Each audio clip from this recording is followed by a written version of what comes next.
Faz um mês que eu migrei meu PC principal para uma distribuição Linux e hoje eu quero falar um pouco dessa experiência, desde o que me motivou a fazer a migração, do porquê que eu estou usando essa distribuição específica e também das dificuldades que inevitavelmente você vai se deparar ao sair de um sistema operacional que você passou a vida toda usando. E isso na perspectiva de uma pessoa completamente leiga, completamente noob Linux, porque a última vez que eu me deparei com o sistema operacional Linux foi quando eu usei um CD do Kurumin lá em 2008, 2009, por aí. Faz muito tempo.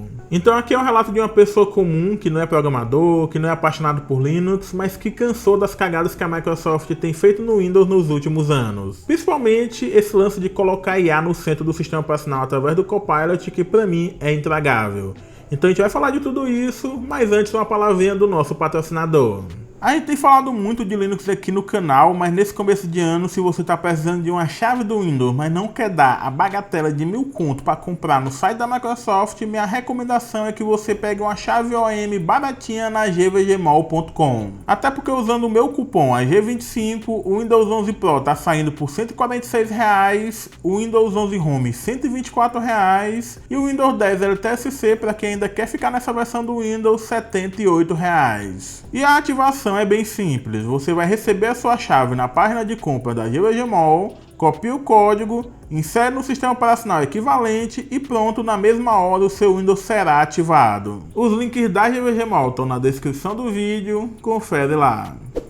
Antes de a gente seguir adiante, eu quero ressaltar novamente que esse vídeo aqui é um relato da minha experiência migrando para o Linux e que eu sou completamente noob. Então se você é Linuxero old school que usa linha de código até para materializar o copo d'água que você vai beber, então esse vídeo aqui não é para ti. Esse vídeo é para pessoas que, como eu, são noobs e querem saber se esse processo é muito difícil ou não de sair do Windows para ir para o Linux. Dito isso, vamos começar do começo com o que foi que me instigou a querer fazer essa mudança. Desde o lançamento do Steam Deck em 2022, eu fiquei curioso com a nova versão do SteamOS, principalmente com Proton. Eu já tinha visto o Wine, eu conhecia, sabia que tinha uma camada de compatibilidade no Linux que permitia rodar aplicações do Windows, mas a quantidade de jogos que o Proton conseguia fazer rodar no Steam Deck era tão absurdo que fazia parecer mágica. Mas foi realmente com o anúncio da nova Steam Machine por parte da Valve no final de 2025 que eu realmente decidi parar e testar como é que estava o desempenho em jogos em distribuições Linux. Para me precaver, eu peguei até um RX 9060 de 16 GB, já que o pessoal fala bastante que placa da Nvidia tem muito problema com Linux. Como no momento a gente ainda não tem o SteamOS disponível de forma pública, pelo menos oficialmente, eu resolvi começar testando com Bazzite, que é a distribuição Linux que o pessoal mais recomenda para quem quer ter uma experiência parecida com o Steam Deck. E eu me surpreendi muito positivamente. É fácil de instalar, já tem uma lojinha de aplicativos, ele já vem com um pacote pré-instalado de aplicações para você conseguir rodar os seus jogos Steam, e se você quiser fazer dual boot, a configuração dele não é tão complicada assim. Para quem tinha tido contato com o Kurumin em 2007, 2008, a experiência foi muito diferente, muito mais fácil de usar. E até o driver da placa de vídeo, você não precisa esquentar com isso, ele baixa sozinho. Foi até meio esquisito porque eu só baixava os jogos da Steam e rodava magicamente aí o Proton fazendo a sua magia. Parecia que tinha alguma coisa errada, sabe? Pô, Linux não é pra ser assim, é pra ser mais difícil. E mais doido ainda foi quando eu entrei no segundo SSD que eu tenho no PC, onde eu instalei o Alan Wake 2 lá no Windows 11 mesmo, e eu cliquei no ponto ESC do jogo e o jogo iniciou normalmente como se eu tivesse no Windows. Cara, é um negócio muito absurdo que o Wine e o Proton fazem. Só que o Bazzite tem um problema muito grave, que é o fato de ele ser um sistema operacional que é imutável. Então se você quiser fazer algumas mudanças mais profundas para se adequar ao que você precisa usar no seu dia a dia, ele pode ser um pouquinho problemático. Então eu testei a segunda distribuição Linux que o pessoal mais recomendava para o público gamer, o CashOS. O meu primeiro contato com o CashOS foi um desastre, porque eu não conseguia instalar ele no meu SSD de jeito nenhum, e ele também tem muita opção na hora de você instalar o sistema operacional, que uma pessoa noob no Linux como eu não faz a menor ideia de para que servem. Então a primeira impressão foi bem negativa, só que ali insistindo, lutando, olhando a documentação, seguindo passo a passo que tem no guia oficial, eu consegui instalar. E o CashOS realmente é um sistema operacional um pouco mais complexo do que o Bazzite.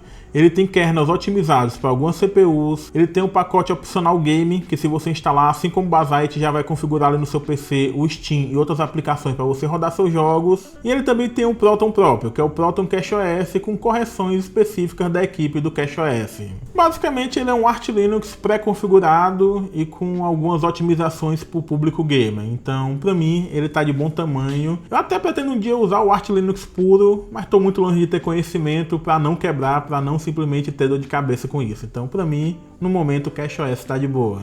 Passada essa primeira impressão negativa que eu tive no CashOS, eu fui testando ele, fui configurando e eu vi que realmente ele era mais adequado para o meu dia a dia, porque era muito mais fácil de customizar e tinha muito mais opção do que o Basite. Em termos de desempenho em jogos, era muito parecido com o Basite, só alguns jogos ou outros que tinham alguma diferença, como o CS2, que ele fazia 50 FPS a mais do que o Basite.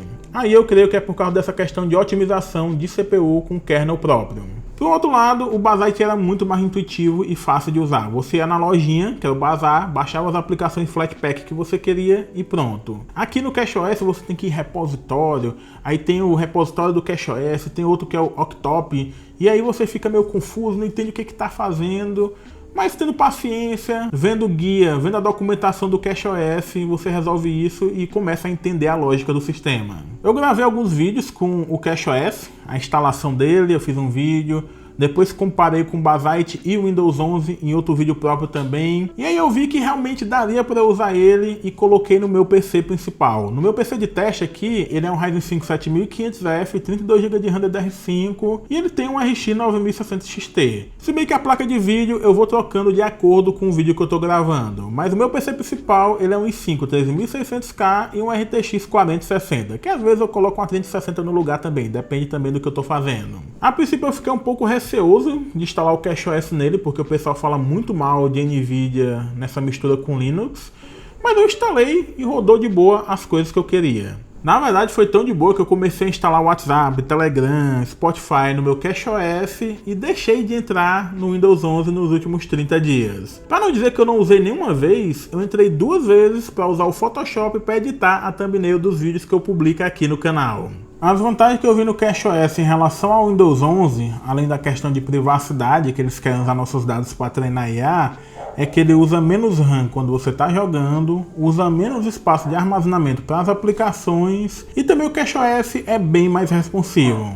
O que eu achei que eu teria alguma dificuldade seriam nas aplicações, porque nem todos os programas vão ter disponível para Linux, e até os que tem, dependendo de se tem suporte atual ou não por parte da desenvolvedora, você pode ter bastante problema para conseguir instalar e rodar. Mas na verdade rodou tudo muito bem, como eu falei, Spotify, WhatsApp, Telegram, e olha só que beleza, não tive que desativar propaganda no meu menu iniciar, não tive que desinstalar Candy Crush, não tive que desativar o OneDrive que fica jogando na nuvem arquivos e pastas que eu quero só localmente, não tive que desativar o Copilot, não tive que usar nenhum comando CMD obscuro de usuário para desativar a telemetria no Windows, foi só instalar e usar. Eu achei que seria mais difícil até as aplicações profissionais, como o DaVinci Resolve, que eu vi o pessoal falar que era muito complicado de instalar no Linux, foi só 2 cliques e já estava na minha máquina. Aqui eu abro um parêntese porque eu estou usando a versão gratuita do DaVinci Resolve, porque eu não sei piratear a versão Studio no Linux, e no Windows eu usava a versão piratona, que tem tudo liberado, que é o DaVinci Resolve Studio. E a versão gratuita ela tem algumas limitações, independente do sistema operacional, mas no Linux ela tem algumas limitações que são um pouquinho mais irritantes. Você não tem acesso ao codec de vídeo H264 e H265, que são os mais usados por câmeras, por celular, etc.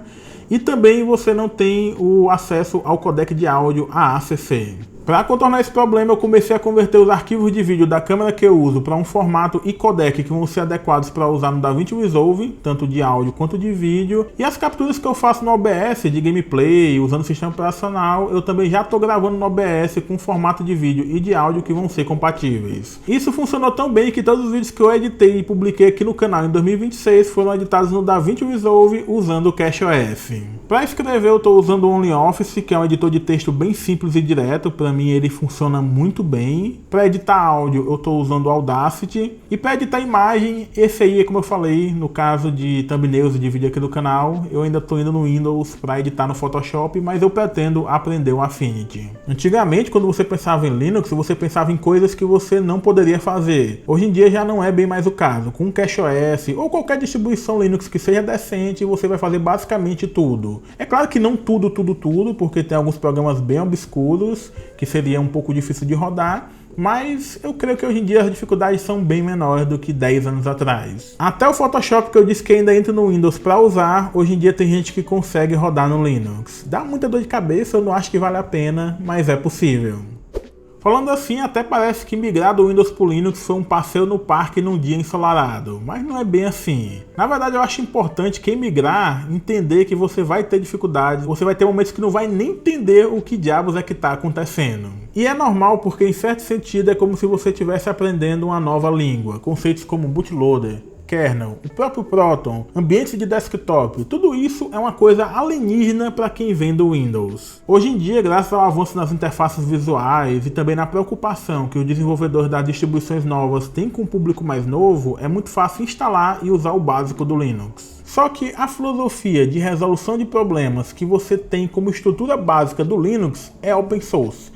É colaborativa. E isso é uma abordagem muito diferente de um sistema fechado, focado simplesmente no lucro, como é a Microsoft e o Windows. Isso pode parecer um monte de blá blá blá, GNU, colaborativo, open source, mas não é. Se você está indo para o Linux, independente da distribuição, mas se você estiver indo para o Linux pensar que ele vai ser o Windows um dia, você vai se frustrar. Então, se você está indo para uma distribuição Linux que não é apenas para jogar, já que hoje em dia o estado de jogo no Linux está muito de boa, e também não é só para navegar na internet, coisas básicas, você tem que estar disposto a ter a mente aberta para experimentar programas análogos àqueles que você usava no Windows, ou até aprender a fazer um processo de uma forma diferente. Como eu falei, no meu caso do DaVinci Resolve, hoje em dia, antes de editar, eu converto os arquivos, e no OBS eu mudei também os formatos que eu gravava. Muitos programas vão ter ótimos substitutos, como por exemplo, eu usava muito o bloco de notas no Windows, então eu substituí pelo mousepad, mas outros programas não vai ser tão fácil assim. Faz o que é melhor pra ti, se é ficar no Windows, fica no Windows mesmo, porque você não tem tempo, não tem vontade, não tem disposição. Se não faz sentido pra você migrar também, eu acho que tá tudo bem. Se funciona pra você, não tem motivo de ir pra outro lugar. Pra mim tem sido uma ótima experiência,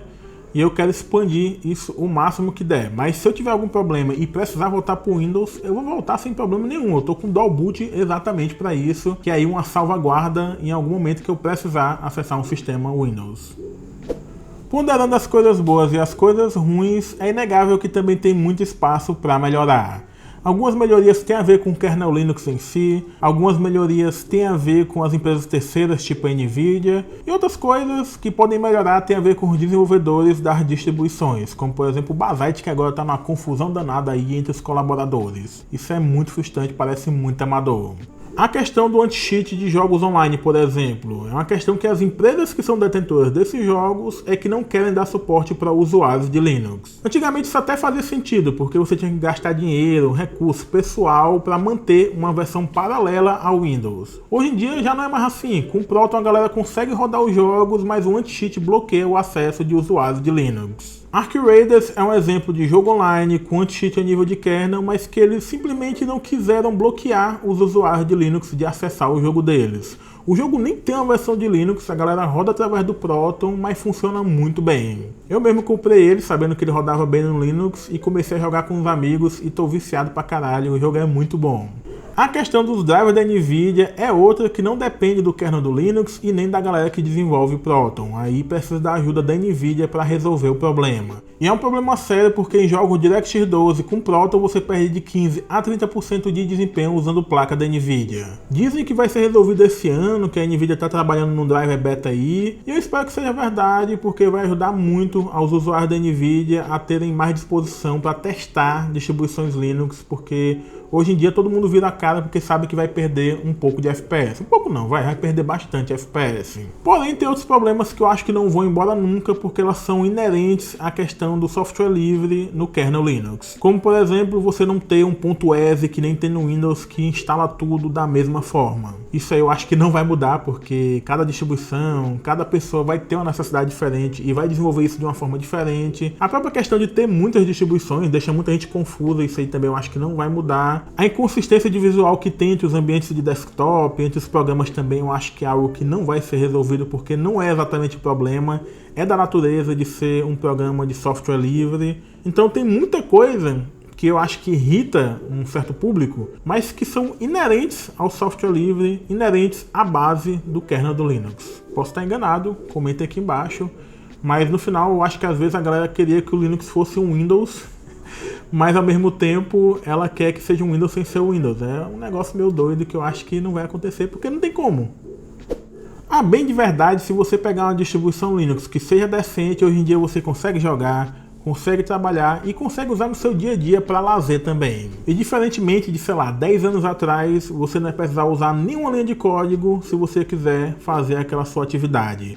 Então eu acho que esse é o diferencial de hoje em dia. A linha de código ela vai ser necessária talvez se você quiser fazer algo mais avançado, mas para fazer o básico, aí hoje em dia você não precisa mais. Eu tô até pensando em colocar o Linux no PC do meu pai e deixar ele lá, já que ele usa só basicamente o navegador de internet, para ver se ele percebe alguma diferença.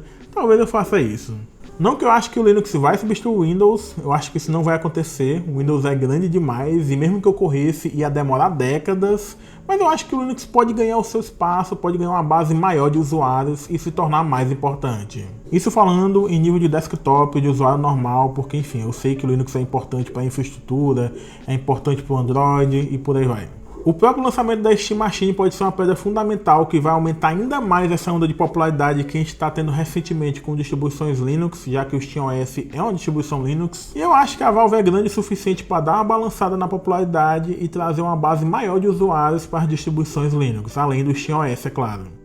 Se você gostou do vídeo, não esqueça de dar like, se inscrever, mandar o hype se tiver a opção disponível para você. E se quiser colaborar financeiramente com a gente, se torne membro que nem a galerinha que tá aqui no canto e eu agradeço demais pela colaboração. É isso, a gente se vê no próximo vídeo. Falou!